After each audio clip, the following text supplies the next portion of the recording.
Good afternoon in New York, Eastern North America and Haiti.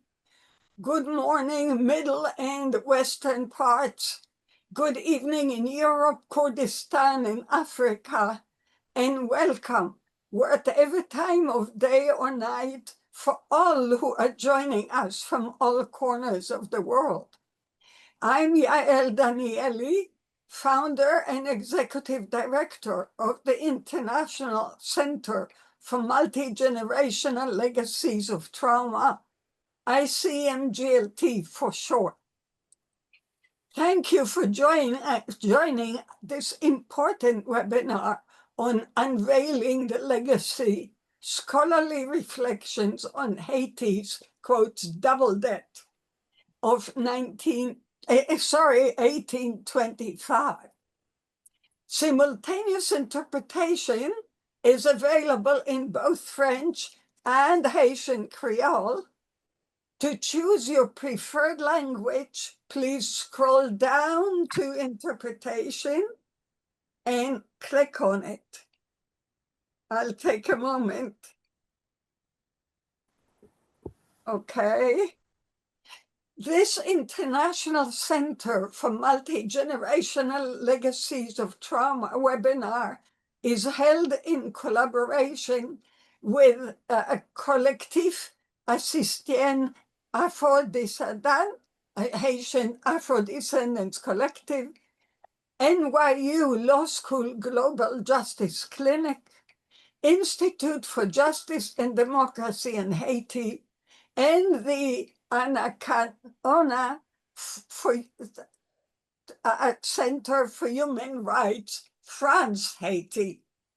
I invite the leaders of these organizations present to place your links in the chat so people can learn all about your important initiatives. The webinar features a distinguished panel of multidisciplinary scholars of Haitian ancestry, specializing in history, sociology, economics, and law. They will engage in a historically grounded critical discourse on the 1825 indemnity, commonly referred to as the double debts, a financial burden imposed by France to compensate former colonists and secure Haiti's independence, which Haiti was compelled to pay to France. The expert panel will examine the enduring and multifaceted ramifications of this debt on Haiti's economic structures, political sovereignty, and social fabric. Furthermore, it aims to contribute to nuanced, ongoing dialogues on the historical and contemporary dimensions of reparations and social healing, situated within the broader context of justice for the Haitian people and their descendants worldwide. This webinar would not have happened without the total determination, tireless efforts, and full commitment of ICMGLT's Haiti's working group, particularly its co-chair, Dr. Marie Lemy. She has earned my total admiration in the process. Our gratitude also goes to our French interpreters, Varda Tazi and Diego Melgar, and Haitian Creole interpreters, Ruth Shandy and Natasha Zamor of Response Crisis Translation. Your moderator, I am a clinical psychologist, traumatologist, victimologist, and psychohistorian. Having developed the first program to help Nazi Holocaust survivors and their children in the 1970s, I have devoted much of my career to studying, treating, writing about, and preventing lifelong and multi-generational impacts of massive trauma worldwide, to ensuring victims' rights, the rights of future generations, and to reparative justice. My version of psychohistory is to conceive of it as we live history now, not as a list of past dates, events, and numbers, but as it shapes our decisions and ways of being today. Today's webinar first speaker is Dr. Alex Dupuy. Alex Dupuy is John Andrews Professor of Sociology Emeritus at Wesleyan University in Middletown, Connecticut. An internationally recognized specialist on Haiti, he has lectured across the United States and abroad, has given interviews on local, national, and international radio and television networks, published more than 36 articles in professional journals and anthologies, and 6 books, most recently, Haiti Since 1804, Critical Perspectives on Class, Power, and Gender. Second is Professor Marlene Doubt, a professor of French, Black Studies, and History at Yale University. Most recently, she has authored The First and Last King of Haiti, The Rise and Fall of Henry Christophe. Previously, she authored Awakening the Ashes, an intellectual history of the Haitian Revolution, which co-won the Frederick Douglass Book Prize. Third is Dr. Jean-Marie Theodat, a geographer and professor at the University of Paris 1 Panthéon-Sorbonne and the State University of Haiti. Holding a doctorate in geography, his research explores economic and cultural spaces, globalization, geopolitics, and regional studies of the Antilles, Caribbean, Haiti, and the Dominican Republic, with a focus on slavery, colonization, borders, and creolization. Fourth is Professor Jean Casimir, professor at the Faculty of Human Sciences at the State University of Haiti, with a doctorate in sociology from the National Autonomous University of Mexico. He served as an official at the Economic Commission for Latin America and the Caribbean, and as Haiti's ambassador to the United States and permanent representative to the Organization of American States. His major works include The Oppressed Culture, The Caribbean, The United Indivisible, and a decolonial reading of Haiti's history. The last speaker of today's webinar is Professor Robert Fatten, Jr. Robert Fatten, Jr.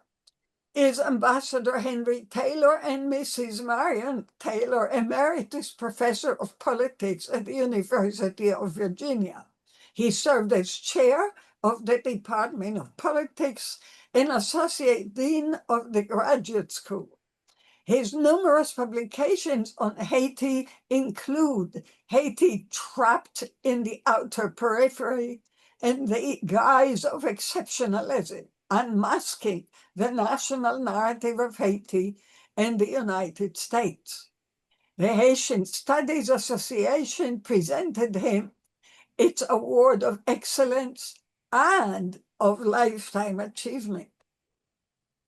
Within an hour after the conclusion of the webinar, all of you will receive its recording. We have 2 hours for this webinar, though we have been known to run over time because of our engaged audience. Each of our presenters will speak for around 10 minutes, following an interchange among the panelists led by Franz Voltaire, today's co-moderator. He will open the floor to questions and brief comments from the virtual audience. I will then invite panelists to conclude today's webinar with their quotes, last words. Please use the question and answer or chat functions, and we will do our best to respond to as many questions and brief comments as we can. Feel free to direct your question to a particular panelist or to the full panel. I now have the great honor of welcoming my co-moderator, Franz Voltaire, a Haitian scholar, filmmaker, and author who has taught at universities in Chile, Mexico, Haiti, and Canada. He has directed and produced acclaimed documentaries such as The Paths of Memory, Port-au-Prince, My City, Maestro Issa, and the history of banking in Haiti. Founder of Edition du Chihaka, you'd correct me, please, Franz. He is widely recognized for his contributions to Caribbean history, culture, and diaspora studies. Franz, the screen is yours. Thank you, Yael. We will begin with, as Yael said, with Dr. Dupuy, Professor Malendo, Jean-Marie Théodat, Jean Casimir, and Faton. Everyone has 10 minutes to intervene, and after that, you will have a dialogue with the panelists for 12 minutes. Each of you can answer or intervene as they wish. Et puis, je salue tout le monde pour le webinaire aujourd'hui. Je profite de l'occasion pour saluer tout le monde. Je serai votre modérateur, un peu comme un préfet de discipline, comme on dit en français, pour vérifier que tout le monde respecte l'heure, pour laisser le temps à tout le monde. And so, we will begin today also in Creole. Nous avons intervenu en créole ou en espagnol. Donc, I will ask now Dr. Dupuy to have his presentation. Thank you. I was told I would have 12 minutes, so I'll try. Before I begin, the clerk, I want to thank the International Center for Multigenerational Legacies for inviting me to participate in this webinar. The title of my talk is Haiti, Indemnity, Debt, Reparations, a Non Sequitur. Every student of Haitian history knows that Haiti declared its independence in 1804. The successful slave revolution sent the French planter class scurrying to France and elsewhere. The larger plantations they had owned were taken over by the emerging black and mulatto elites. But they had difficulty securing the labor of the former slaves, and this hindered the recreation of the colonial plantation system. The former slaves, now the newly formed peasantry, could easily flee to the back country, squat on vacant land, and subsist. This was the backdrop in 1814, when France tried to regain its lost colony. Believing that Haiti was still divided into three parts, as it had been from 1810 to 1812, France sent 3 emissaries to persuade its rulers to resubmit to its sovereignty. However, there were only 2 rulers, King Henri Christophe in the north and President Alexandre Pétion in the south and west. Christophe jailed the emissary who came to meet with him. Had Pétion done the same, we might not be having this conversation today. Instead, he made it clear to the emissary that he would never resubmit to French rule, but offered a quid pro quo. He was willing to pay an indemnity to compensate the former colonial property owners in return for France's recognition of Haiti's independence.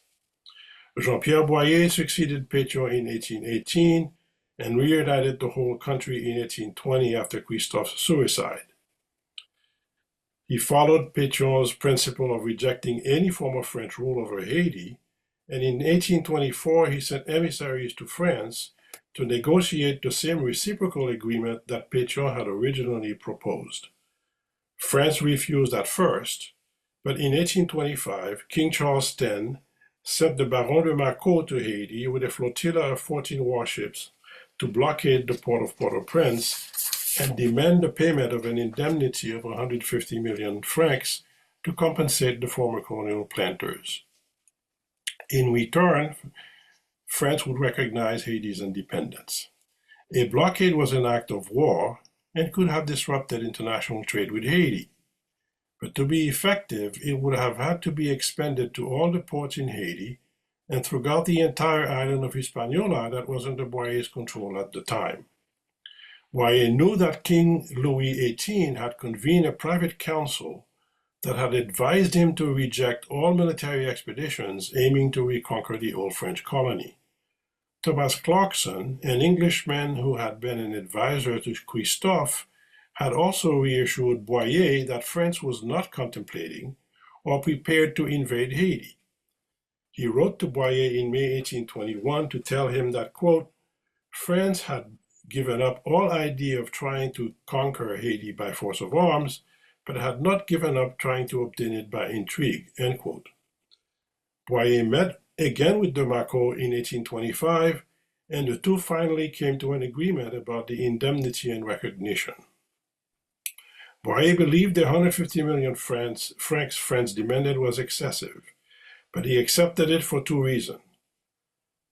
First, both he and his predecessor had proposed a reciprocal agreement of an indemnity for recognition. He understood that no other European country was willing to recognize Haiti's independence before France had done so. The second reason had to do with legitimacy, namely that of private property. Once France accepted the indemnity, it ensured the transfer of the properties of the former colonial owners to the Haitian bourgeoisie and to individuals who either received or bought properties from the state.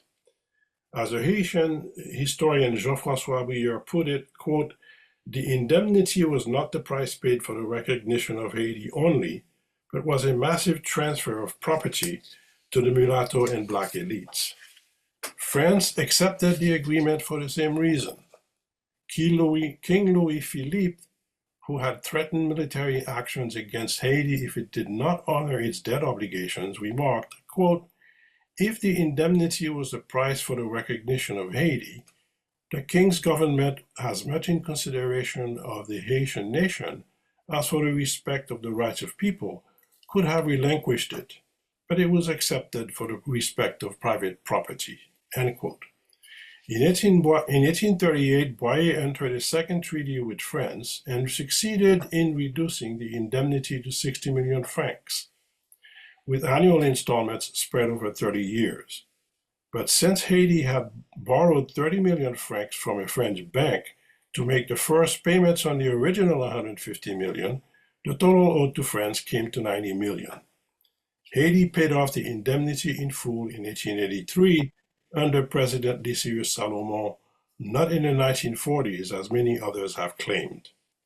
Factors other than the indemnity played a greater role in preventing Haiti from developing its economy in the 19th century. Since 1804, successive governments tried but failed to recreate the large plantations that had made Saint-Domingue the wealthiest slave colony in the Americas in the 18th century. Doing so would have required the expropriation of the newly formed peasantry and transforming them into wage laborers. Boyer tried to do that with his draconian Code Rural of 1826, but failed. This prevented an accumulation of capital by the dominant classes and hence economic development. Between 1804 and 1915, Haiti experienced a century-long period of political instability. Out of 23 heads of state in 111 years, 13 were overthrown, 3 were killed in office, 6 others died in office, and only 1 completed his term. There were 4 presidents under the U.S. occupation of 1915 to 1934, and 17 between 1946 and 2021. 4 of them were overthrown, and another, Jean-Bertrand Aristide, was overthrown twice. Jovenel Moïse, elected in 2017, was assassinated in 2021. Prime Minister Ariel Henry assumed the reins of power, but was forced to resign in February 2024. Since then, the government has been under the control of a provisional electoral council comprised of 7 members drawn from Haiti's business sector and political parties. Since the 1970s, the policies of the World Bank and the International Monetary Fund played a part in Haiti's underdevelopment. They transformed Haiti into the supplier of the lowest paid labor force in the Caribbean, especially in the garment industry that mostly employs women who, on average, are paid 32% less than men for doing the same work.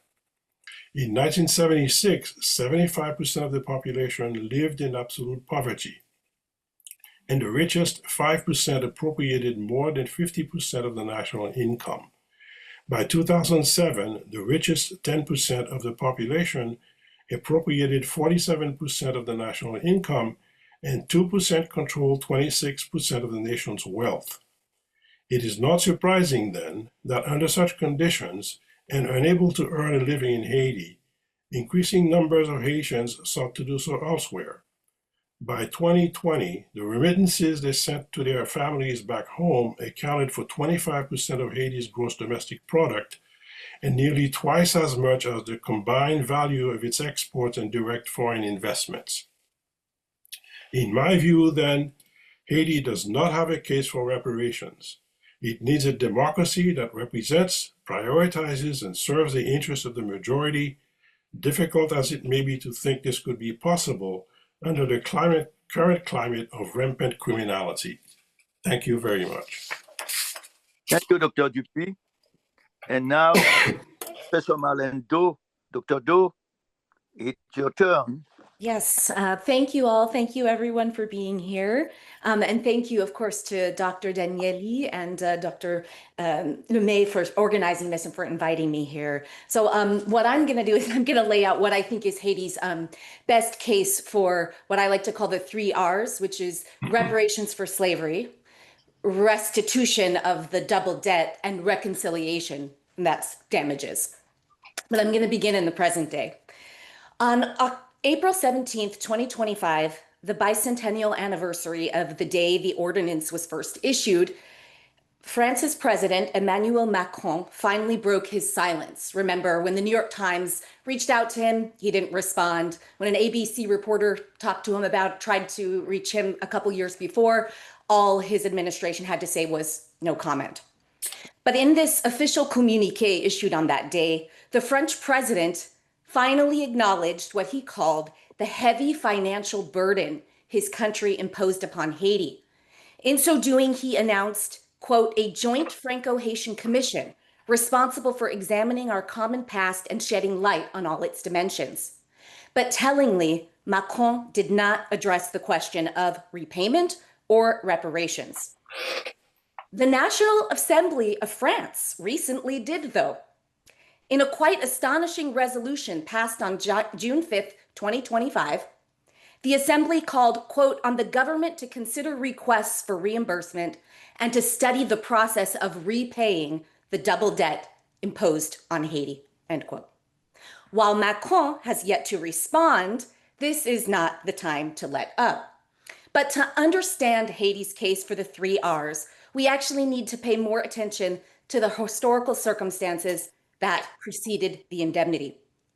Although Macron implicitly blamed in his circular the last kings of France, the story begins far before Charles X came to power in 1824.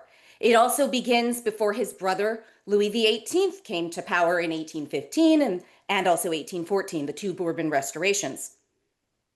The story starts in, of course, 1492, since the entire project of colonialism and slavery on the island was genocidal, as Professor Jean Casimir recently reminded us in the history hit documentary Independence or Death. It's not a question of Leclerc being genocidal and Napoleon in 1802, that this story begins with slavery and colonialism. So it is my position that too much emphasis has actually been placed on the circumstances of 1825, on that year, and not enough on the years, decades, and centuries leading up to it, and in particular, where I'll begin on the first 2 decades of Haitian independence, the threats that the Haitian people experienced.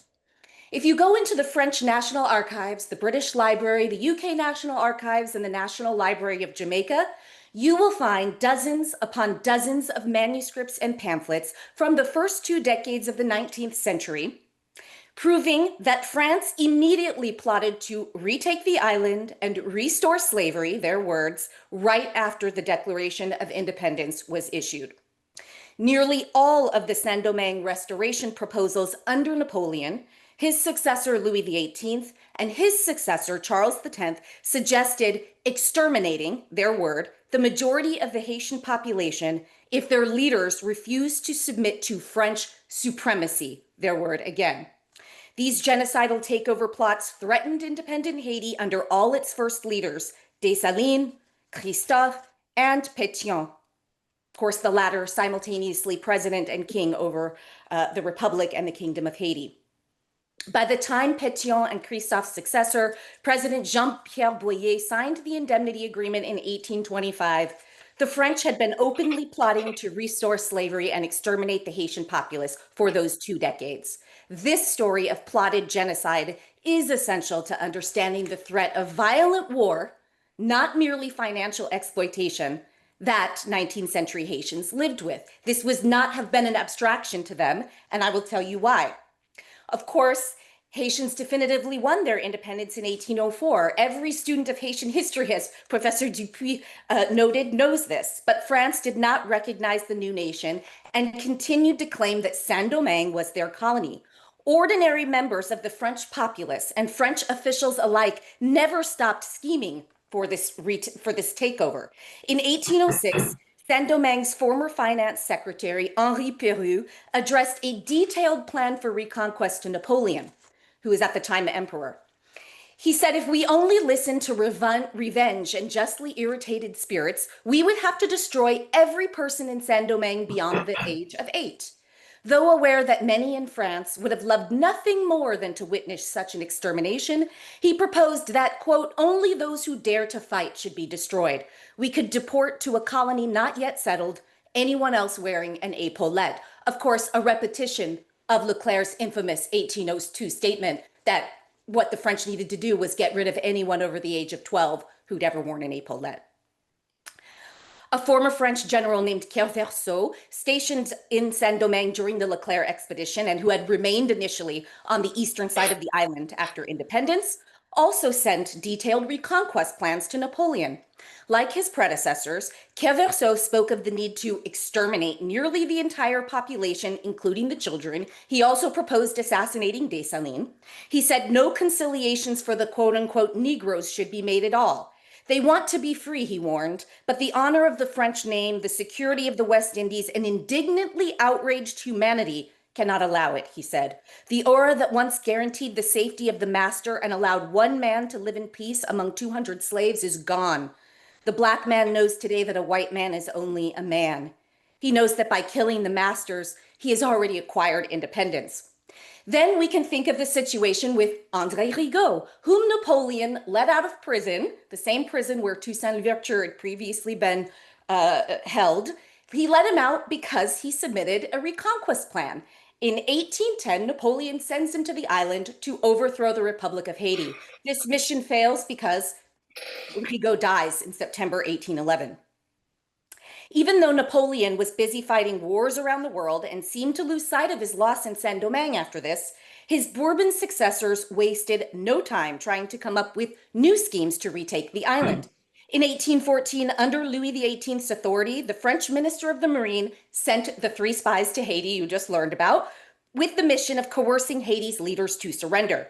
But what we didn't hear about is that they were under threat that if they did not submit, the Haitian people would be, this is quote from the missive sent to both leaders, Pétion and Christophe, treated as barbarous savages and hunted down like maroon Negroes. One of the spies, Doxion Lavais, even sent a letter to Christophe that unabashedly revealed in no uncertain terms that France was ready, quote, to replace the population of Haiti, which would be totally annihilated by the forces sent against it, end quote.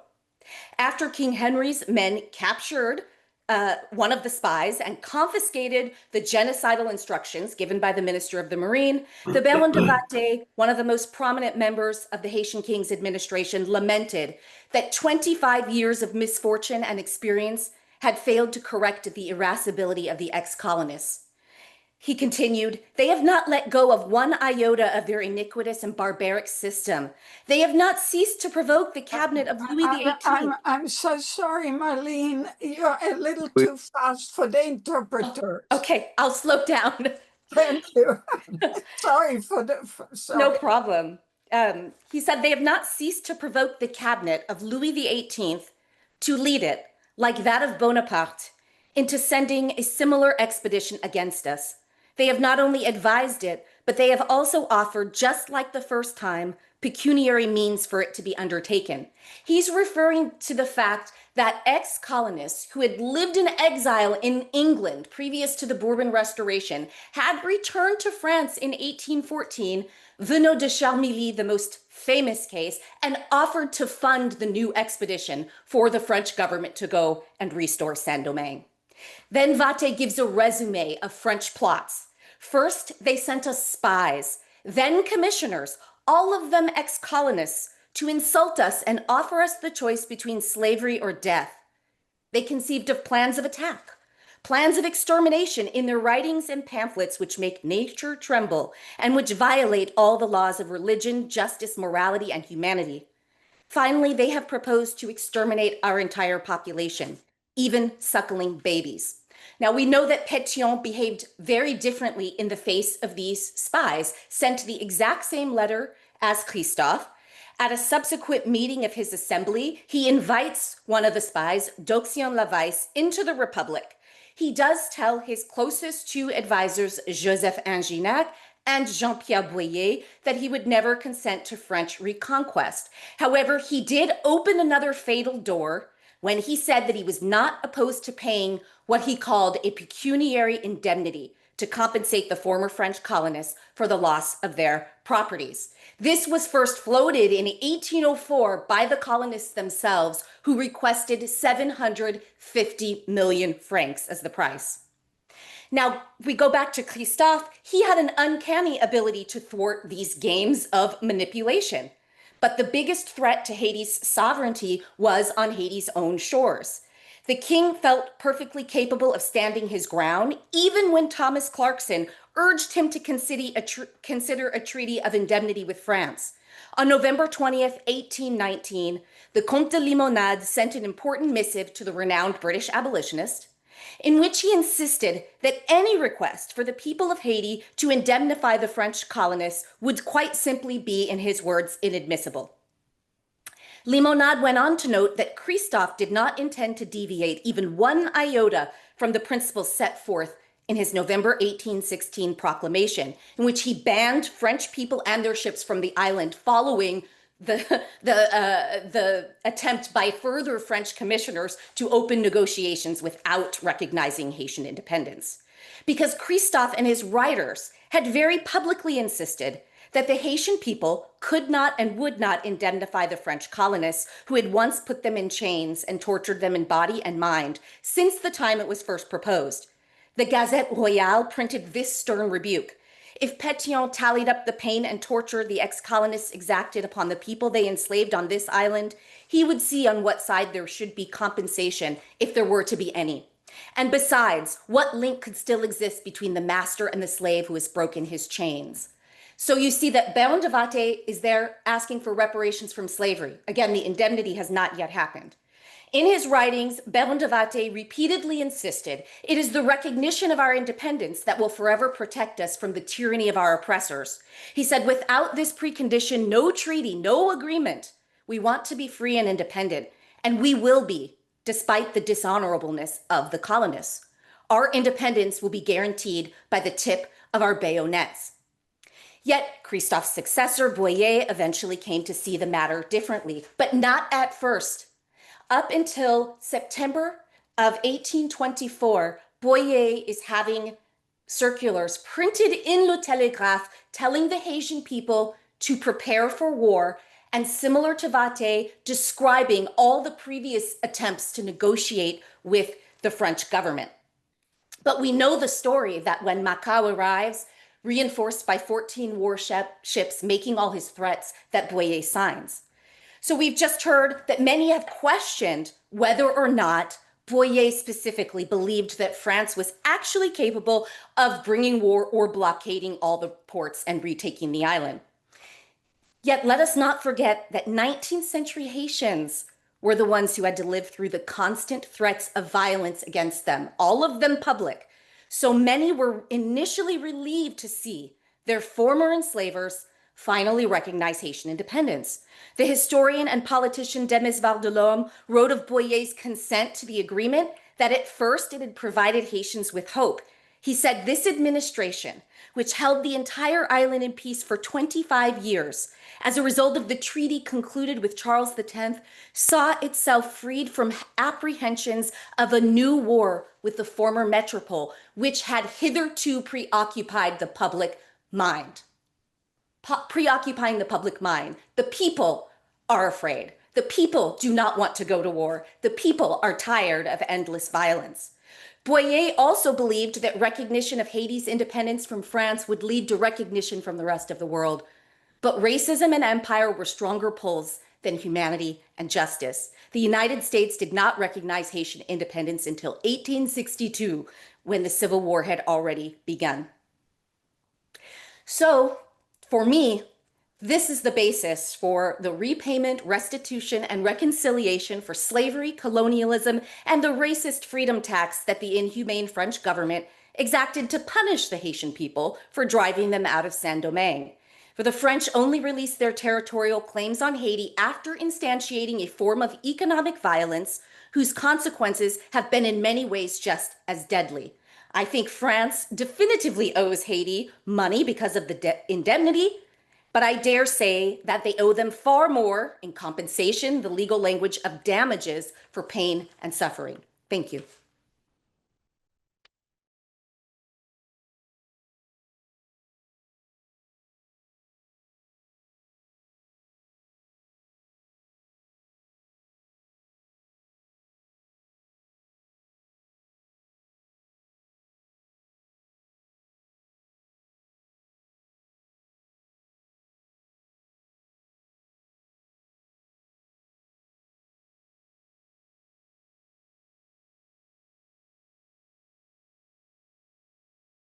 France.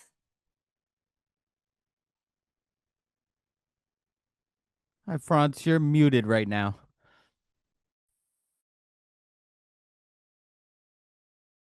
Okay, Dr. Do, thank you. Now we have Professor Jean-Marie Théodat.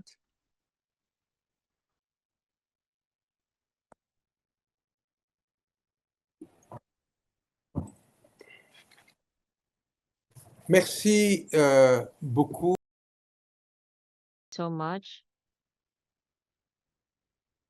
Thank you very the much organizers, to those organizers. Thank you very organizers. much, Yael, And Franz, thank you for for the the introduction and And thank you moderation. Thank to you, Alex and and Marlene, Marlene, who who has has spoken before right me, before me, and I that have I've listened with a listened lot of to interest, with a which lot of allows me, interest, if you which will, allows me to to continue continue somewhat this the discourse, trying redaction as much and as I add can in this narration purpose and on what add my was own part said, in in what order has to been said. avoid the discussion to be one So that's neither I too high have nor too low. retained a lot from So what I will Marlon has repeat said. a bit what The Marlon idea said. of The the idea of three these three R's. R's: reparations, restitutions, and reconciliation.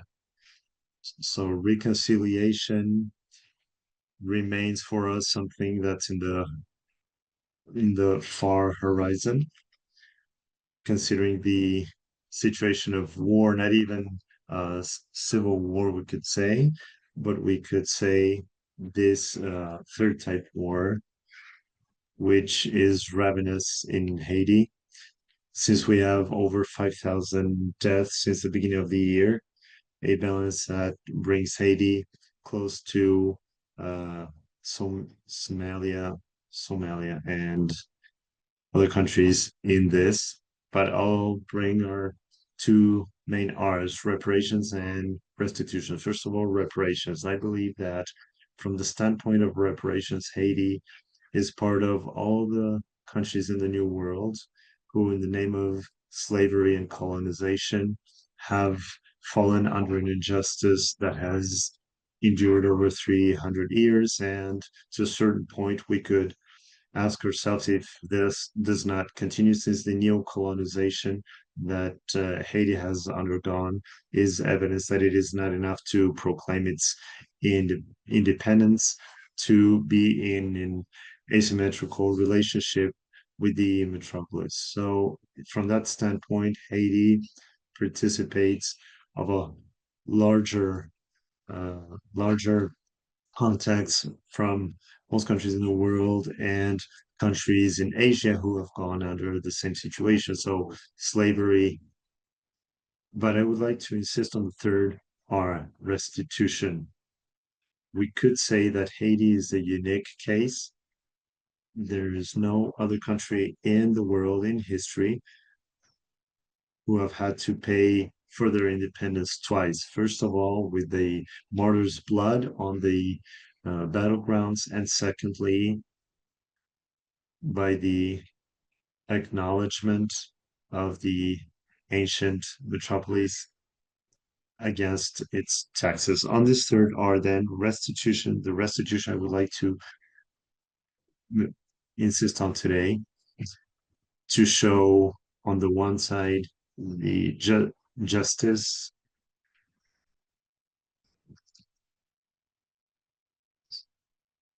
so the justice, the vanquisher of 1803 put Haiti in a position of force on the terrain, a position of force on the moral plane, we could say, thinking retroactively, when, as we consider that there still is something shocking, that the descendants of slaves are pouring a compensation for the ancestors, but will not insist on the anachronism of such consideration. But let's say that, as in 1825, Haiti accepts to pay this indemnization, this compensation, between brackets, I'd rather say a ransom, really, as an independence to France, is the result of what I call a geopolitics of the weak. Haiti and France are both in a position of weakness, and it's this double weakness which explains the paradox of the victor versus the vanquished.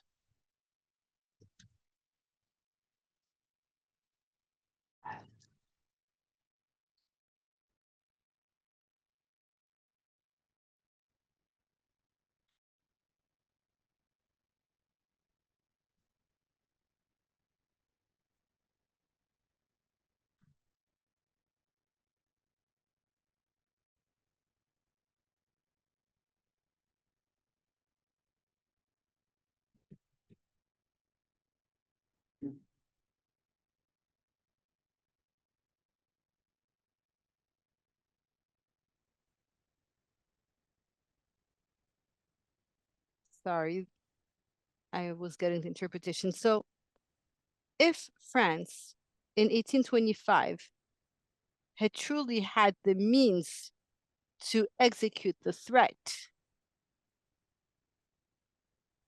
of invasion formulated by the ultimatum led by the Baron, so if France had the means to execute this threat, there would not have been an ultimatum.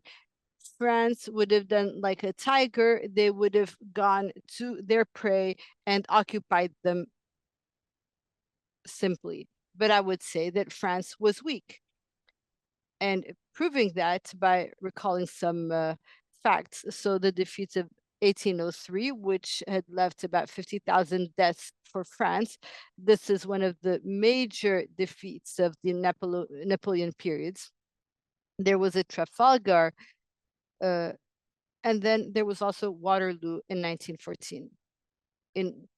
So 22 years later, France did not have the same maritime capacity to lead an expedition so far away from its bases. And so in 1825, France does not scare anyone. So this weakness is visible on paper, but it's also characterized by 1823, the Monroe Declaration, which prohibits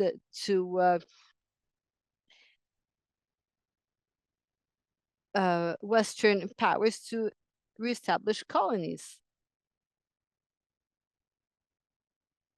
So the country was not formally recognized by the United States, but I think France in 1825 wouldn't have been able to do what it wasn't able to do in 1803 at the time when it was at the peak of its power.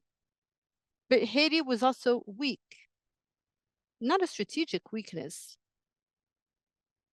because with a population of about 700,000 inhabitants that almost doubled compared to 1804, and with armed peasants who are determined to defend their independence, Haiti on the field was strong.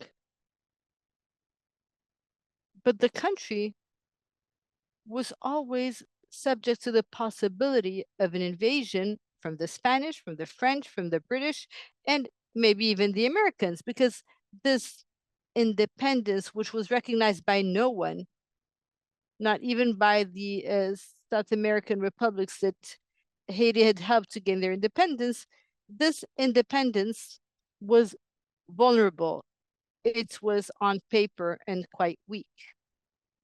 And so we needed to set in stone this Declaration of Independence. So after a lot of negotiations, difficult negotiations, they accepted to sign the order of Charles X. And this gives a feeling of doing what Dessalines, Pétion, Christophe were not able to do, i.e. obtain formal recognition of independence by the former colonial power. Today, this seems to be easy, but it's something not to be taken lightly. And that's why I tend to think with the people from Haiti at the time that our dependence was priceless, and we were ready to sign anything to set our freedom in stone, because it's not only the freedom, our freedom, but it's the freedom of all the Black people, all the people subject to slavery and colonization. And that's why it was an important time in the history of humanity. And it should be recognized as such. So what can be done today? I know that I have very little time, but I would like to conclude to ask a question to know what can we do with this ransom? What can we do with this past? 1825 was rich in events. Marlon recalled us earlier. In April, there was a declaration of the Foundation for the Memory of Slavery, which condemns the French silence on this matter. Followed in April 2025 of the declaration from Emmanuel Macron that recognizes the injustice made by France. And then 15th of June, the National Assembly in France adopted a resolution by 56 votes that asked the French government to remedy this historical injustice. And there's also the creation of a mixed commission, Haitian-French commission, to try and reflect on the matter. So this is to say that in 2025, we came out of silence. Both states finally accept to speak to each other. And the fact of setting up a commission for a common narrative, to me, is a good step forward in the right direction.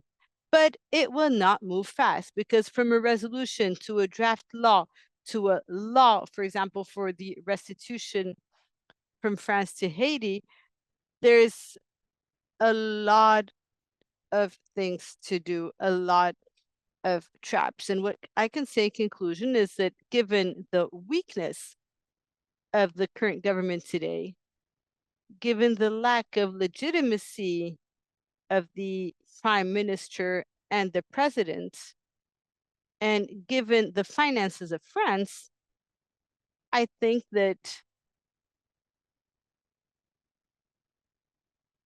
it's a very difficult time for France and for Haiti. It's very difficult to start a discussion on the financial conditions of such a restitution. But it's important to recall that history does not wait. Events just break out like grenades.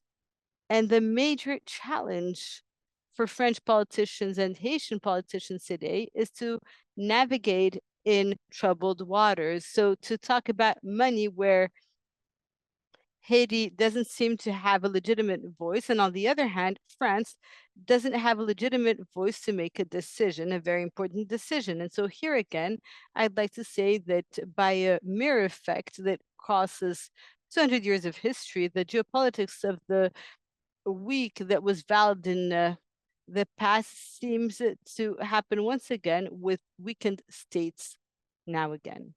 Thank you.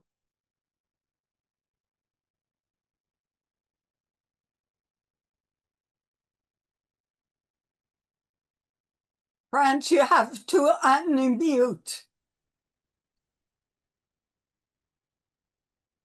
You have to unmute, please. Thank you, Dr. Theodat. And now we'd like to invite Professor Jean Casimir to present his publication and make his intervention. Thank you. Thank you very much. Before I begin, as I want Dr. to say, Danieli- Dr. Danieli, and appreciation. And I want to say, all my colleagues that spoke before me, all the wealth of knowledge, the plethora, and all the information that you give, it's really giving me a slice of humility and modesty. And thank you very much. This is a moment that we are going to reflect on. The work that I do, first and foremost, let's talk about it. The debt, it is not a legal issue, it is a morality issue, and ethic and justice. And it has nothing to do really with the legal institution. With the work that I do and the studies veer towards international relation, it will take a look at the context that we are living currently in Haiti with the debt and the actual context. The academic reflection on the double debt on Haiti, this is the title of what we're talking about today. In the 19th century, first of all, let's take a look at who is in the field in Haiti in the 19th century. And Professor Dot gave us a good part of it, and as well as Professor Theodat and Professor Faton, Dupuis, excuse me, gave us information on what happened in Haiti. And I will continue, I will piggyback on this. In the 19th century, all the leaders are militaries. They do not use any civil as leaders, civilian as leader. But they do not have the capacity to hold those positions. They have to speak to the international community, and they need support in order to get arms to control the population. They try to rule in two categories. First, there are the free ones. You have Toussaint and Boyer who are trying to have communication with France in vain. And this is until Christophe's death. They are not afraid to negotiate the autonomy with Englishmen or French.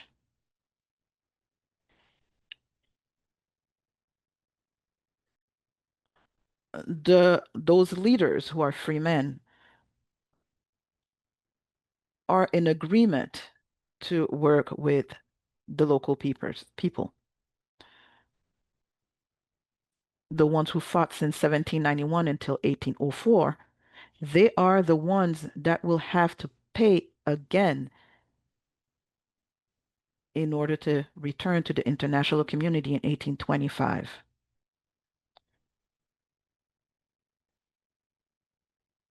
When the bourgeois are trying to speak French, they call the farmers peasants. And there are two principal actors in Haiti. One doesn't live without the other. Since the farmers are the one that put food on the table, they administer their area and manage their areas and do not mix in politics, as long as politics does not interfere with their way of life. But despite all those limitations,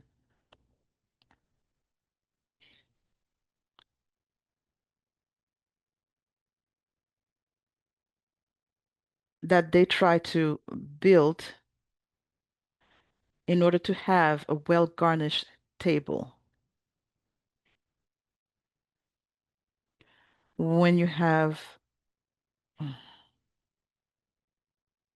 even though everything that people in the city are talking about, the farmers are the one, or peasants are the one who are responsible for the wealth of Haiti.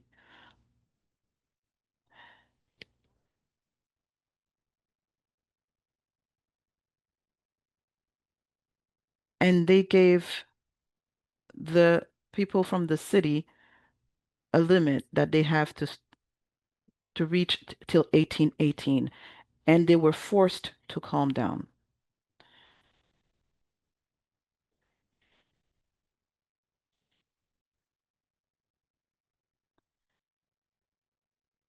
Okay. Why and for what reason did Boyer accept the debt? There is a lot of knowledge that was laid on the table, and I digested all the information that I've heard. And this is not with the intervention that I'm about to do. And I'm going to have to tone down a little bit what I'm going to say. All the leaders that were in the country, they fought in the War of Independence. And if they were to forget the order that Napoleon gave to Leclerc to kill all the black people on the city, if they did not know what was happening in the Caribbean, where they wanted for white supremacy, hold black people in chains, if they were to close their eyes and not see what's going on, and Christophe's assistant reminded them of what would happen when the Englishmen wanted to negotiate permission in order to continue to bring blacks in the country in order to repopulate the country. In consequence, there is no way that the French state would not understand what Boyer was talking about. So when Boyer gave the Haitian population with both hands tied,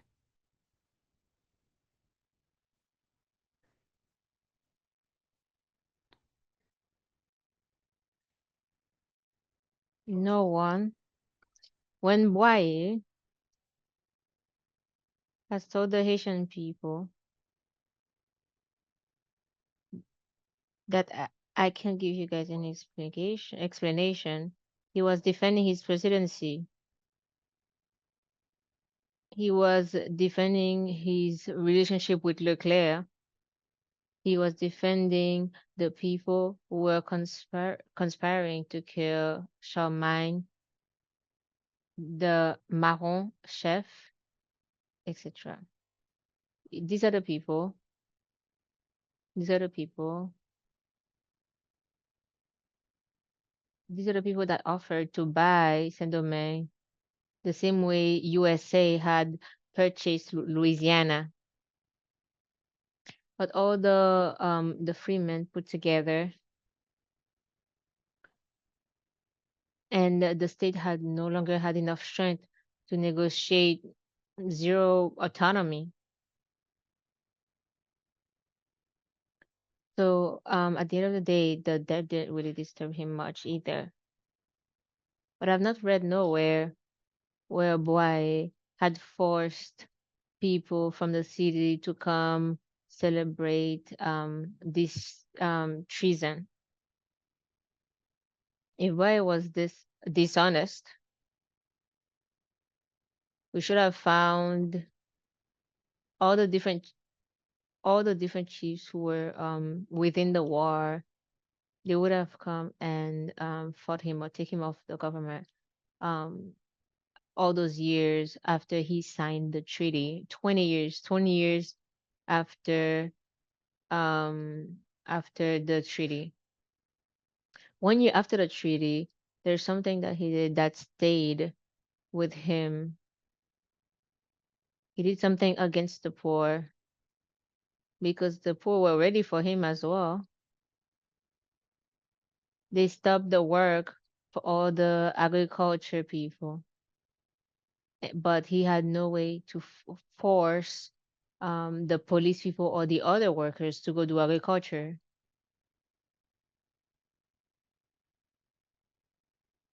And since Haiti's economy was heavily based on coffee and exporting it to the world, it affected the economy as well of the country. So Boy was defending the interests of the people who worked in the city, people who were working the bureaucracy, or the people who were controlling the poor population. When I'm reading the knowledge from Vertu Saint Louis, I realized that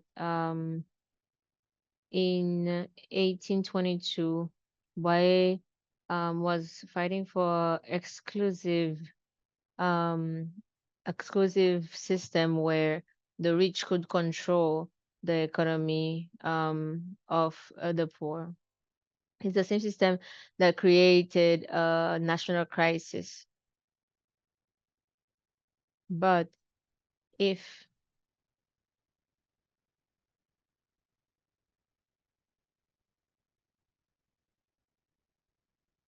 we want to have a change of in the economics, then we need to find some sort of relationship between the rich and the poor and have them talk to each other and find middle grounds.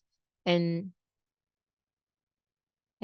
so Boy knew very well what he was doing when he planted the contract, the 1824, for the people. He was defending the interests of his presidency, the interests of people who were in control of the ports. So with this on this path, all the white rich were making more money, and they were doing duet long, which is kind of like taking money that doesn't deserve to them. No one had enough money to really fight the government.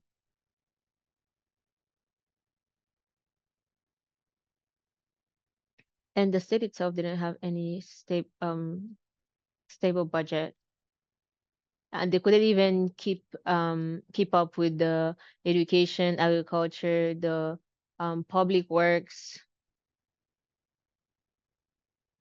It's not because the country was poor, but it's because the economy of the country has gone on a tangent.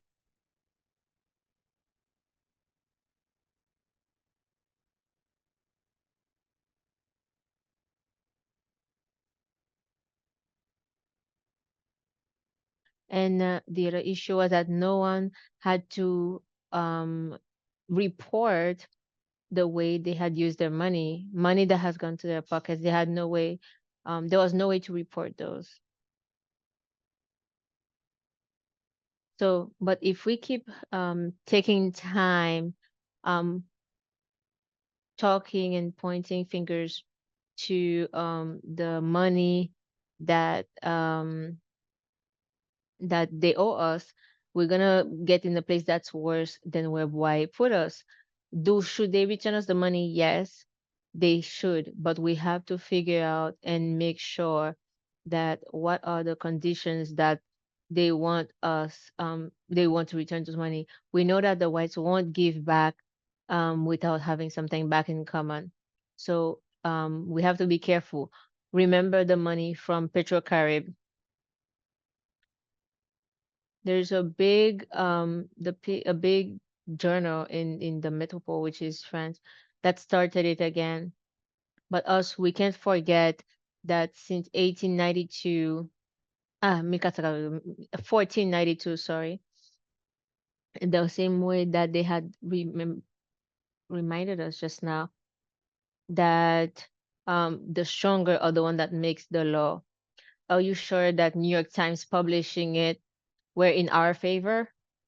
So ask the question again, but with seeing it from the Haiti perspective. That system that started in 1915, where's that system now? Stop letting the system where one part of the population is taking advantage of others.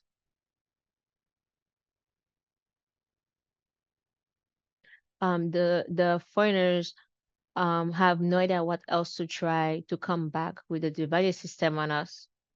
So we can keep searching, we can keep fighting for the money that they owe us. We can't stay inactive. We need to keep doing our part. We have to stop dividing people who are in the rural areas with people who are in the cities, because this is where the problem started. It's not universities only. It's bigger than that. Thank you. Thank you. Thank you, Jean. Professor Jean Casimir.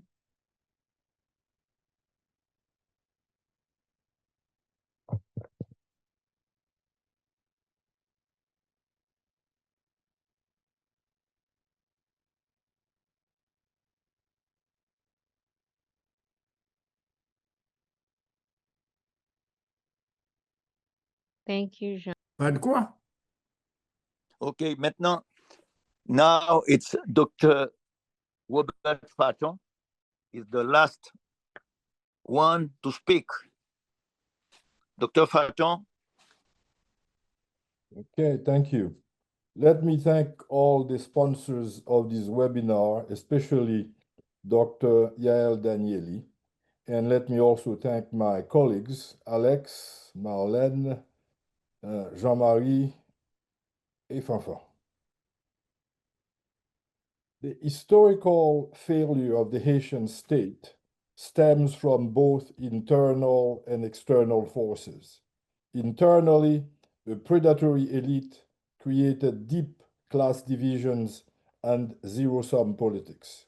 Externally, because of its unique history, Western powers treated Haiti as a pariah nation for much of the 19th and 20th centuries, marginalizing and undermining it as a symbol of resistance to white supremacy.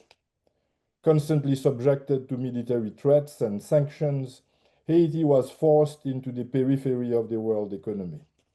With little room to maneuver, its ruling class negotiated terms of subservience, accepting a comprador role and developing an opportunistic convergence of interest with its imperial overlords. This convergence partly explains one of the most consequential imperial punishments imposed on Haiti, the so-called indemnity of 1825. Facing French military threats, President Jean-Pierre Boyer agreed to pay 150 million francs for recognition of independence. His decision reflected both fear of French power and the class interests he represented. Boyer and his peers sought recognition to secure the lands they had seized from the colonial planters in 1804. Paying the indemnity ensured their property rights. Haitian rulers were therefore defending their own class interests when they bowed to French demands, but they plunged the country into crippling debt. While the French reduced the indemnity to 16 million francs in 1838, by the time Haiti made its final payment to the French government in 1883, it had remitted over 19 million francs in reparations to its former colonial masters. Moreover, to finance payments, it borrowed another 116 million francs between 1875 and 1910. The indemnity condemned Haiti to a destructive and toxic dependence on the great powers and their banking institutions. It aggravated the exploitation of the peasantry and starved the country from needed investments. The debt was not, however, the root cause of Haiti's underdevelopment. The entrenched divisions of class, color, and gender predated the debt and have continued unabated since independence. For more than 2 centuries, Haiti's contending factions of the dominant class have practiced zero-sum politics, a ferocious and often violent struggle for the conquest of state power. Once conquered, these factions have used their control of public office to accumulate illicit wealth. The state has been the traditional vehicle through which small elites have enriched themselves and consolidated their rule. In the context of the French debt, President Boyer submitted to it to protect the property its class had seized from the colonial masters. A class understanding of the debt does not imply that Haitian rulers accepted its extortions freely. The massive inequalities of power governing the imperial system constrain their choices. Does this mean France owes now Haiti billions of dollars in restitution? The moral argument carries weight because the French themselves have recognized the Atlantic slave trade as a crime against humanity. But there is little evidence that they will offer monetary compensation for their past wrongs. Similarly, in his 2004 report to the French Ministry of Foreign Affairs, Régis Debray, once upon a time a very strong leftist, defined the Haitian debt as scandalous, but he maintained that restitution had no legal foundation because it consisted of an act belonging to the past, defying the so-called inadmissible retroactivity of laws and standards. Little seems to have changed since then, and the most that can be expected is a devoir de mémoire, an acknowledgement of ancient crimes and the educational and generational remembering of the victims of these crimes. Yet, the synchrony of imperial power and local elites continues to shape the present. The 1991 coup that overthrew President Aristide reflected both domestic elite resistance and foreign meddling. The United States condemned the coup, but the CIA backed the Haitian military. The Clinton administration resolved these contradictions by restoring Aristide to power, but he became what I would call a président déplumé, who no longer had the capacity to push forward a transformative social project. By accepting the necessity of the American intervention, Aristide undermined his reformist and nationalist credentials and opened the door to a long series of foreign intrusions, including his own forced exile in 2004. While Haitian rulers are the products of their own idiosyncratic milieu, their ascendancies and their downfalls are dependent on domestic as well as external forces. When they have occupied the highest offices, they have tended to perform poorly and be unceremoniously dismissed by their foreign sponsors. And yet, they continue to support foreign intrusions despite their repeated failures. Today's Transitional Presidential Council, formed after President Moïse's assassination in 2021 and the increased gangsterization of Port-au-Prince, shows the same pattern. Under the United States direction, an all-encompassing group of Haitian political parties and civic associations agreed to form the council and consented to the deployment of a multinational security support mission, the so-called MSS, led by Kenya and largely funded by the United States. Despite rancorous divisions and bribery scandals, the Council has managed to survive by crafting rules of governance, establishing a rotational presidency among 4 different heads of its 7 political groupings. These rotational presidencies, lasting each 5 months, will end in February 2026, when the Council should dissolve and give way to an elected government. The conditions to hold these elections are unlikely to materialize because the Council has failed to restore security, organize a national conference, as well as a referendum on a revised constitution. In fact, despite receiving the help of private security firms, neither the MSS nor Haitian forces can defeat the armed men. The Council is now hoping that the Trump administration's recent endorsement of its call for a larger UN-backed force can suppress the gangs. Thus, members of the Council continue to invite foreign interventions while espousing a nationalist rhetoric about revolution and reparations. Desperate in the face of gang brutalities, potential starvation, mounting insecurity, and death, Haitians may accept such interventions, even if history shows that they tend to worsen the country's problems. The lessons of the past 40 years nurture a sense of foreboding and confirm Fernand Braudel's warning about the immobility of history. Haiti confronts the burden of this immobility, but it is not predetermined. Breaking this cycle requires Haitians to build accountable governance, reduce class inequalities, and free themselves from insidious foreign meddling. Neither foreign interventions nor restitution will end political instability, armed violence, and extreme poverty. In fact, the indemnity of 1825 reflected both imperial coercion and elite complicity, and it embedded Haiti in a system of pernicious dependence that still haunts the country 2 centuries later. Thank you. Thank you.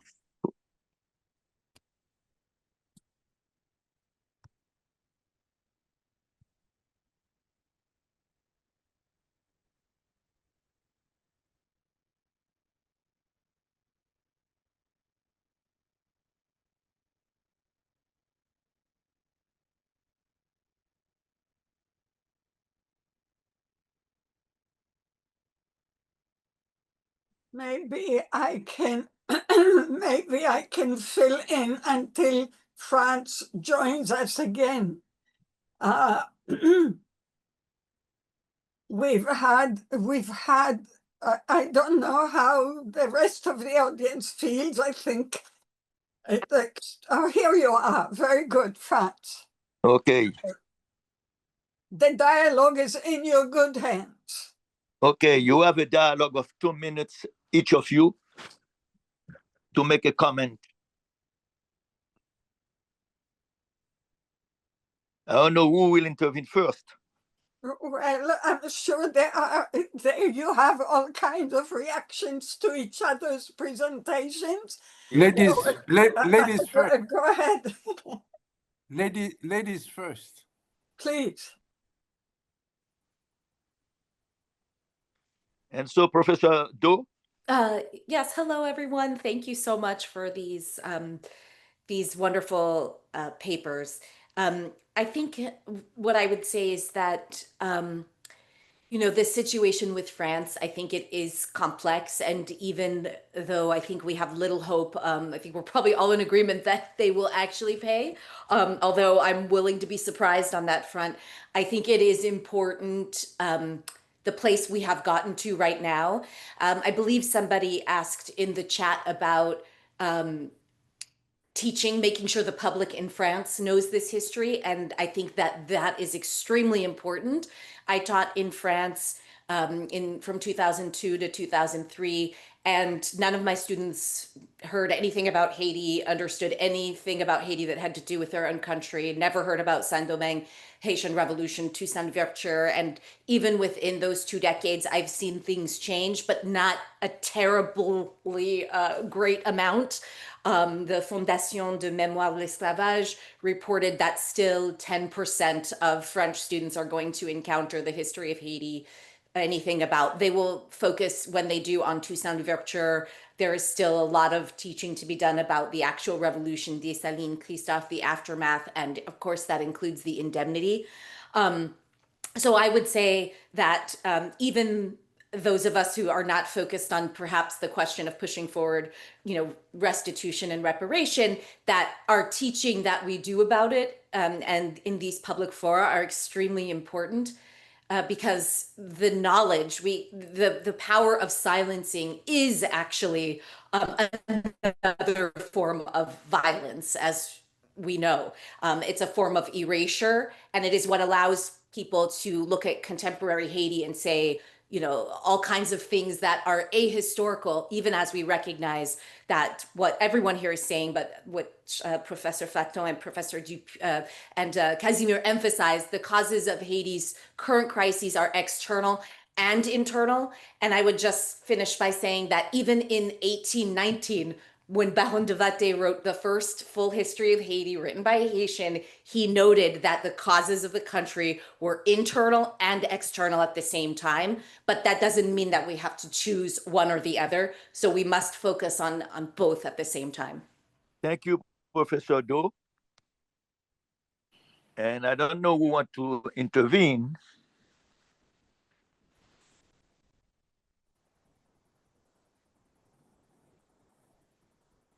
Thank you, Professor Do.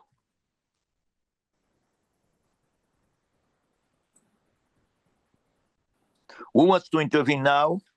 I have a wish to make a question comment. because I'm a historian. And I think we had 2 positions there. One was that the French were capable of attacking Haiti and submitting Haiti to the indemnity. And the other was that the French had been extremely weakened. I think both Jean-Marie and Alex pointed that out. It was very unlikely that they could have, in fact, invaded Haiti again and taken it again. So I don't know where we are in terms of that historical debate, but it seems to me then that there is a major question here, and I'd like to be enlightened on that one a bit more.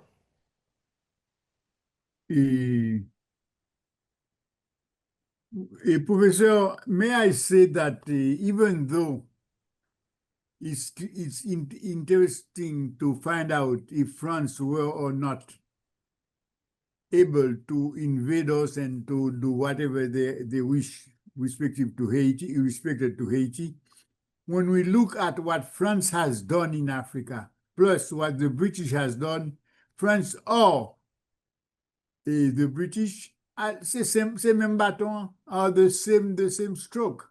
So actually, the question is not who from the international community will hit us or not. To my mind, the question is what are we doing to face any possible threat? Because today we do have a core group that is doing exactly the job of the international community. You see what I mean? So no matter where the thing come, the other element, it seems to me, I mean, I wish to raise, is that from listening to you, Professor Theodat, Professor Dupuis, and Marlene, etc., I learned so much that it seems to me that the key issue is for us who have the possibility to speak from outside to center, I wouldn't say, Marlene, on what's going on in the teaching in France. You know what I mean? But on what is going on with the teaching in Haiti, because we have a tremendous silencing of knowledge in our country. What we know from the urbanites that we are, no, is not exactly what our people, I mean, the habitants in the pejorative meaning of the word. I mean by that, the people from the rural side of Haiti knows they do not deal with the idea. Even, let's say, do you remember when Marlene, probably the historians can clarify us on this matter, when a member of parliament in Haiti took the floor to explain to the Haitian that the US is invading most countries in the Pacific, in the Caribbean, whatever it is, we better do something because they're about to invade us. But they nearly beat the man in parliament because he dare mention that we can lose. And even the national anthem of Haiti is claiming that we will fight if they invade us. That's not true. You said, I mean, I mean, if they invade us now, I mean, whoever coalition of the international forces, we are too weak today to fight because we are divided. So I am suggesting that we should pay more attention to our internal strength and not to center too much on what can come from outside. I mean, it is a suggestion, and may I point out again with modesty. Thank you, Jean. Now we have two more interventions, Dr. Dupuis or Professeur Théodat. Alors, comme Dr. Dupuis a Since Professor Dupuis spoke first, I will let him speak later. So I would like to respond to Professor Fatton to say that there is a seemingly contradiction between two positions. One that consists in thinking that Haiti has given in under a real threat, and the other consists in saying that this threat is relative, and that's my position. So the idea is to say that France did not have the means to execute its threat. And this is my argument. If the tiger has power over his prey, his action is to pounce on his prey and to devour it, not to threaten it and give it an exit. So here I would like to concur with Professor Casimir to say that geopolitically, we're in the clan of the weak. And the threat was not just a French threat. It was British, it was Spanish, it was American. And where we find the balance between these two positions, threat or no threat, the question for Haiti was not, is it a threat or not a threat? It was legal or not legal. Freedom was priceless. The first country that accepted to recognize independence, where Baye was ready to really open up to them. And since France, and I was talking about the weakness of France, but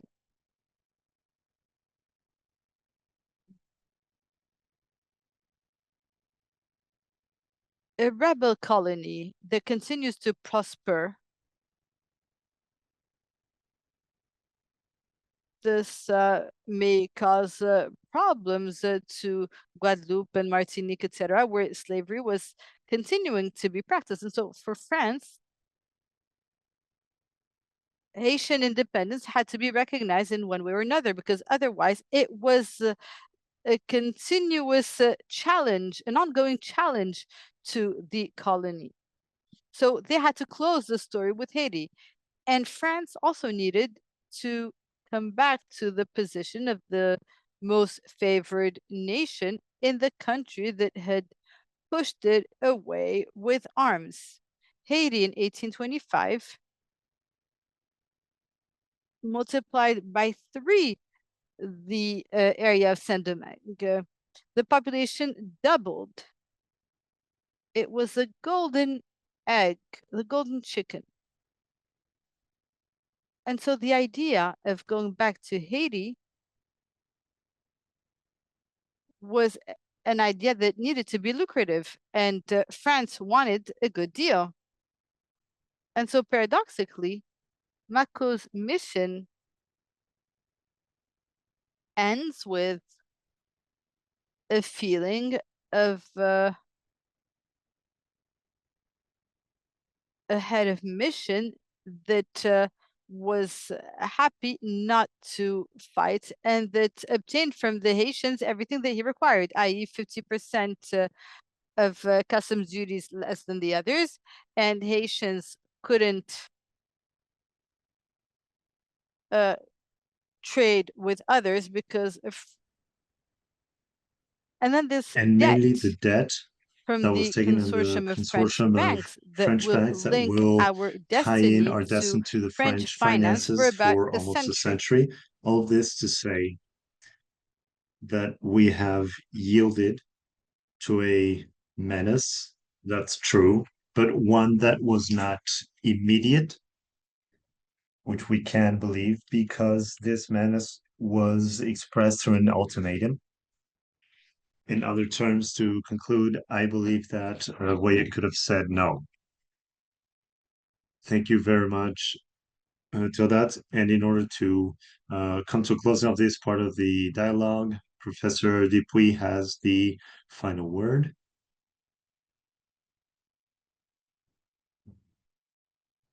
Please unmute.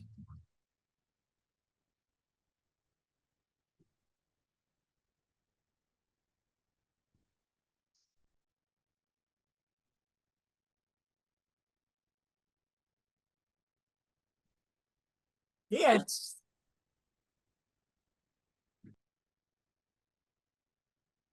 I appreciate all the interventions, but I still want to say that we have a tendency to deny agency to Haitian leaders. Okay. And to be sure, you cannot understand Haiti without putting it in the international context in which it existed. But within that, there were alternatives.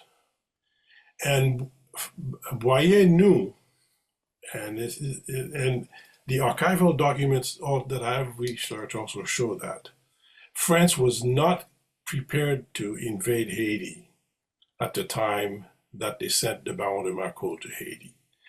Moreover, Boyer not only occupied Haiti, he also occupied the entire island of Santo Domingo. He was exploiting the Dominicans to benefit the Haitian ruling class because of the extortions that they were taking, the exploitation of the Dominicans, what came to be Dominican Republic, but at the time was still part of Spain. That Boyer knew exactly from communications he had with France, contacts he had with France, that France was not prepared to enter into a military attack on Haiti at the time. It's in that context that we must understand that he did so to protect the interest of the Haitian classes, emerging Haitian classes who had taken over the properties of the French. And until they resolved the issue of indemnity, those property titles would never be secured. They would always remain in the hands of the French property owners. This is what the indemnity was all about. It was about not a fear, not a threat from France, because Boyer knew that France was not going to or capable of doing so. He was doing it to protect the interest of the emergent ruling class in Haiti. Unless we understand that, and realize the importance of this step by Boyer. In my view, we won't understand 1825. That's all I have to say. Thank you very much, Professor Dupuy. And now, I think we'll the last words to the public. Well, I was going to help you read the questions and the comments, but since they're mostly in French or Haitian Creole, I am not good for it. So maybe, maybe our kind translators would do that for us, please. Or France, if you want to take the role, please. You do it, but I don't think my expertise will help here. We have left 20 minutes to... Yes, we have quite a few questions and quite a few comments in the chat. I think we begin with the questions.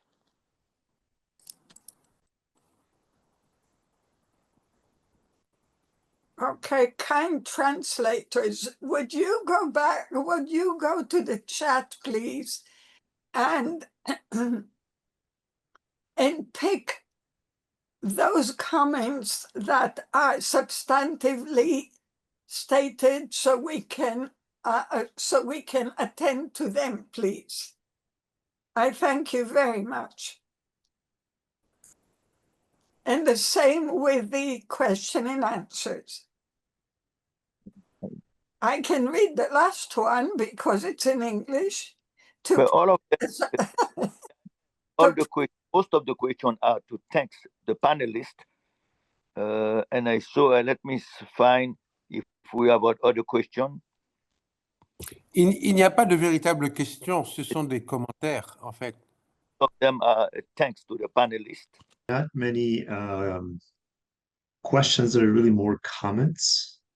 Okay, that's okay too, to respond to comments.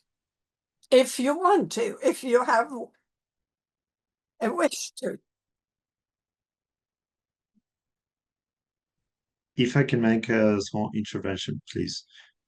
What I need to say, and this is in response to what Marlon Du was saying, the ignorance of the students in France on the history of Haiti. What we have to know is that the question of debt, the ransom, we need to say it as is, will never have the same importance in France as it will in Haiti. It will not have the same importance because for France, it's a somber page, dark page of their history in discourse with the human rights and the friendship between both languages. So this raises a tough spot.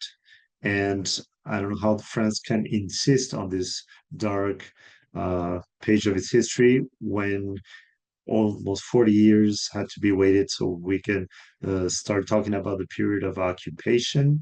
There has been a lot of collaboration in France with a lot of denunciations of Jewish people who have been deported by the regime of Vichy. There are such dark pages on France's history. I would say it's one more. And what I see is that structurally, the educational system goes silent at that point. And I myself did a poll at the university on students to know what they know about Haiti, and I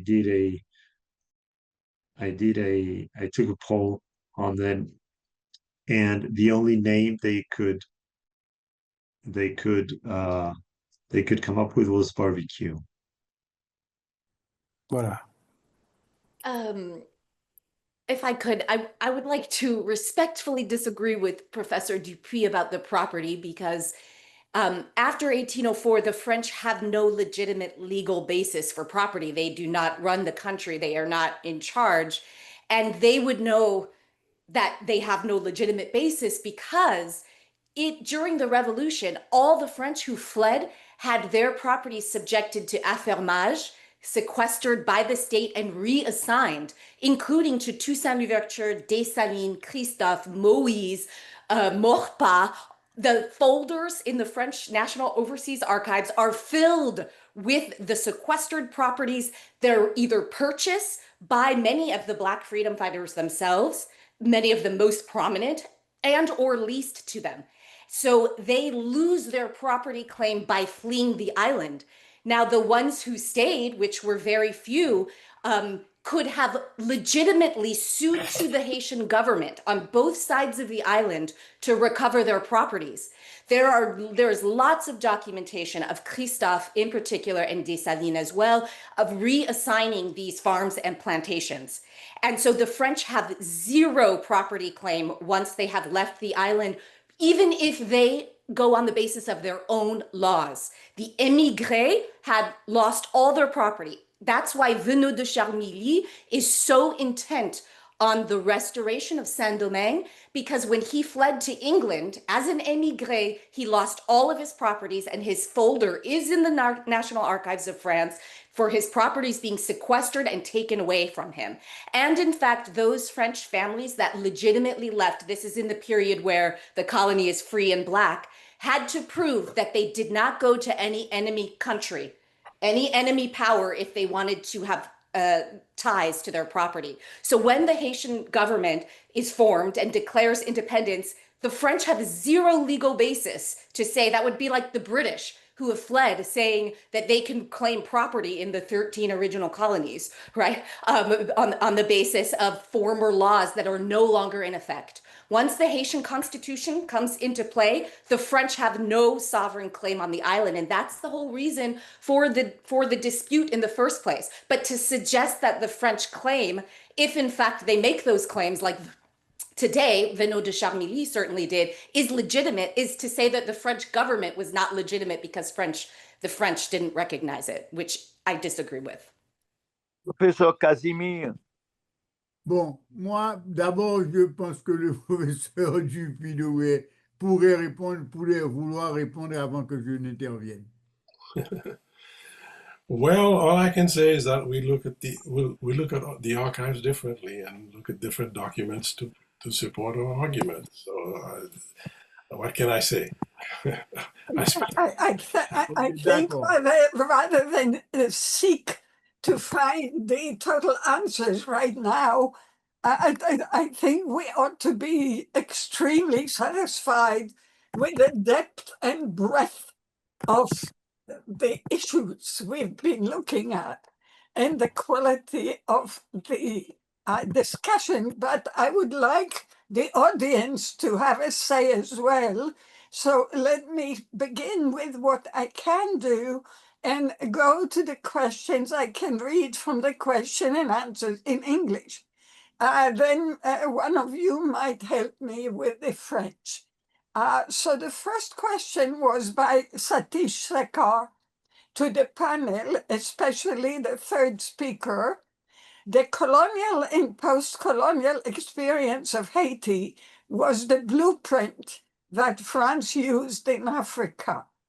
Without this, France would be an impoverished third world nation. Please comment on that.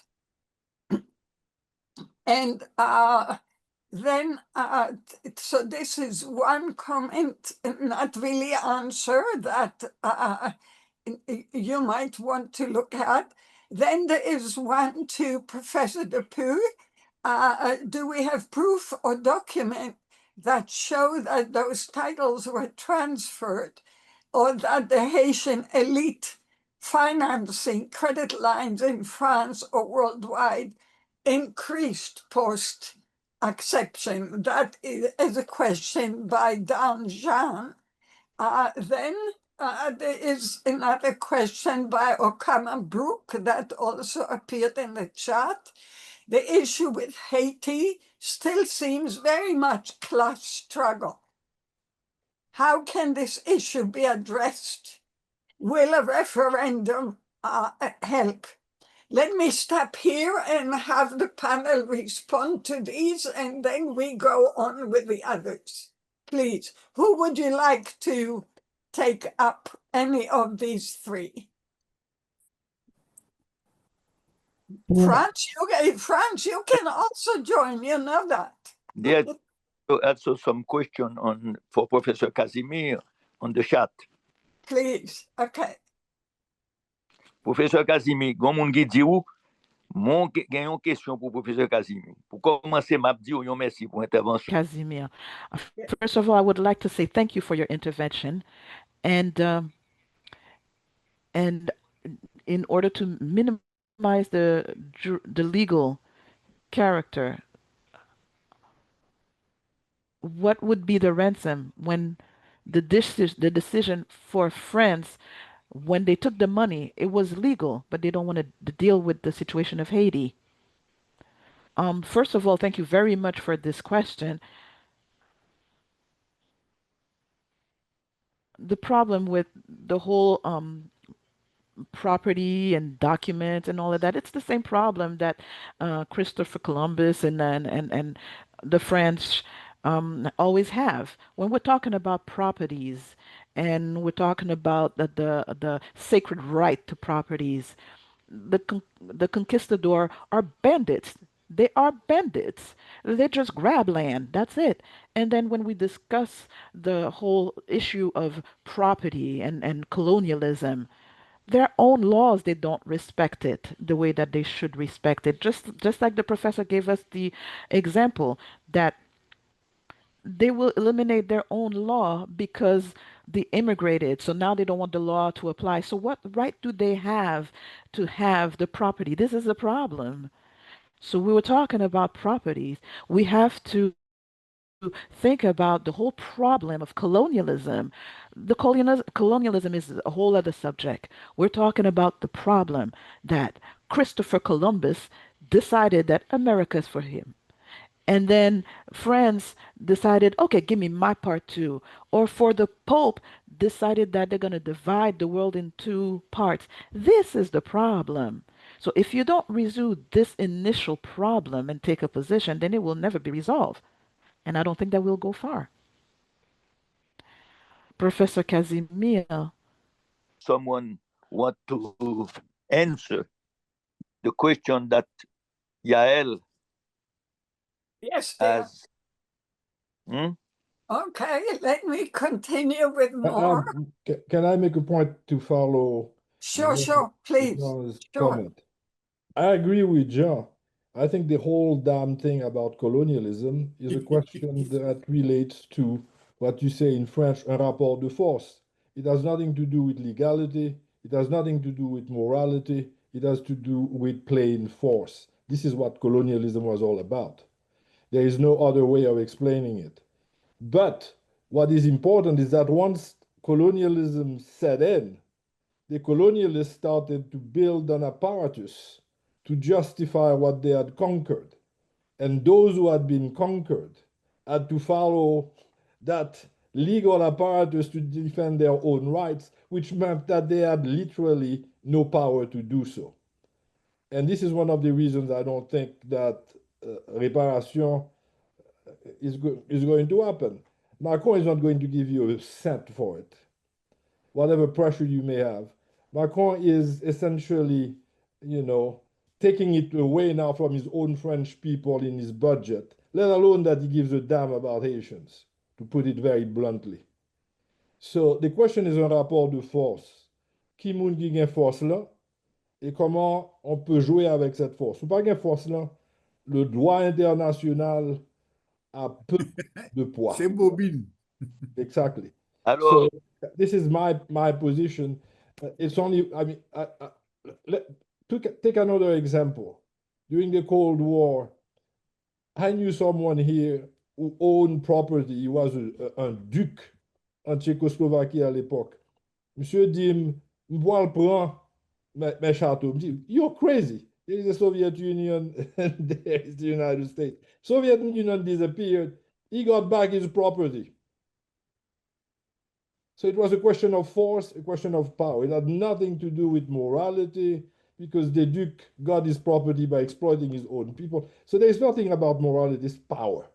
And if you don't have the power, you can't do it. And that relates also to the question about class. Haiti is a class society. It has all kinds of other things about gender, color, etc., but it's class. And those who are at the top, they extricate from the vast majority, and they use the state to do so. That has been our story, unfortunately. And it is a story that is enmeshed in the external arena because the powerful don't mind that we have ruling classes of that kind.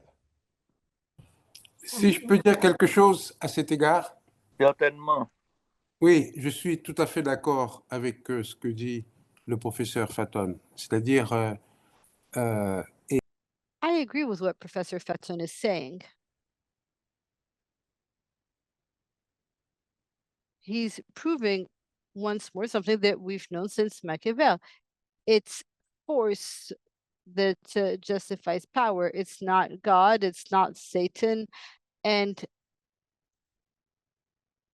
international relations are really have to do with the law of the jungle. It's the strongest, the mightiest. But being in a situation of weakness in this geopolitics of the weak, when we're in a situation of extreme weakness, Haiti has an ethical position, which today is shared even beyond our nation by the rest of the world. Haiti is a symbol. And it's in the sense that I don't think it's necessary to have a clear prospect of winning when it comes to restitution to persevere in this struggle, because it's a matter of justice. It is a scholarly issue for reality, for the truth to be known. And so here we have work to do in Haiti with our young people, but also abroad, outside of Haiti. And that is why abroad we continue to make this matter key in our research. But it's important as well to make it an ethical discussion. We need to be aware that it's not by chance that this country now is in a state of poverty, in such a state of delinquency. It is a history that explains this. This can be explained through history. And if we don't understand this first thing, we will never be able to build a prosperous nation. And so it's by better knowing our past that we can insist on knowledge and on what I call geopolitics of debt. Whenever Haitians are talking to French officials, they would need to talk about debt once again to explain that in our bilateral relations, what we call ransom will always be there. And as long as we don't really tackle this matter, there will never be appeased relations between France and Haiti. We've got 1 minute left. As a publisher, we offer to publish a book about these issues, and we invite not only the panelists, but others, researchers, and to publish the work. And so we can have a discussion about the publication in French, that we can translate some of the intervention that Haitian university teachers and students can have access to a book. But you can send your publication. We will contact you later on. And so now it's over. It's 3 o'clock. Thank you, everybody. Thank you, Yael. Thank you, all the panelists and all the public for this successful webinar. Thank you. Thank you very much, Franz. I'm very sorry that there are many questions we did not attend to. And even someone says that we didn't give enough credit to the Haitian audience by letting them be active participants in this interaction. We hope to do better next time. Yes, the issue of the book came up, and it's a very good issue. We will discuss it thoroughly in our working group. There are several, please take your time to look at the comments in the chat, because people refer to their own publications. We will include them in our library or in our news. Please visit our website. We have a very active Haiti working group that meets every other Friday now for over 2 years. We invite all of you to become regular participants, because all these issues are extremely complex and multidimensional and multidisciplinary. And as we all know, there's simply no simple answers. And much of the political discourse will also be determined by even other considerations that we didn't even think about in this panel. So we have many other working groups, worldwide working groups in the center. The issue of justice, of reparations, of restitutions, of reconciliation, or just conciliation. That's an important question, Professor Dott, as well, if it's or just we are beginning a relationship, right? So, so these are core issues of interest to millions of people around the world.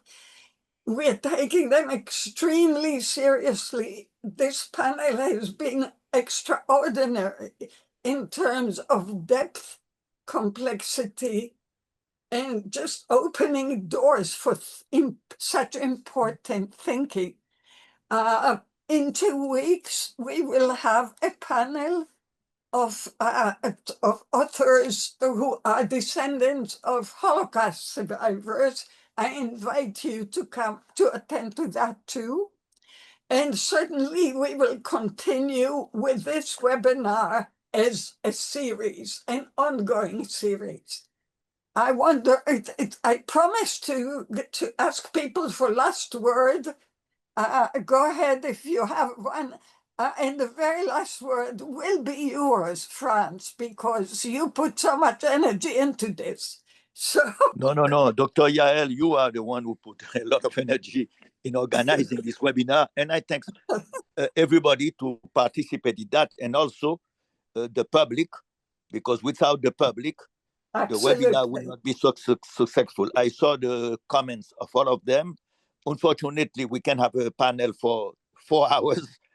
And so absolutely, and we will have another one, so don't worry, this is not the last one. Absolutely. And je rappelle aussi aux gens que notre offre. I would like to remind everyone that please, we offer to continue this thinking with texts. Our panelists can contact us, but also some researchers who were not part of this panel. Thank you, everyone. Thank you. Bye-bye. Thank you. Bye. Merci, au revoir. Au revoir. Au revoir tout le monde. Bye bye. Aïe Bobo. Merci un peu pour l'invitation. Aïe Bobo. Aïe Bobo. Aïe Bobo. Aïe Bobo. Jean, Casimir. Hola, merci tout le monde. Merci, Jean. OK, Robert Platon. OK, bye-bye.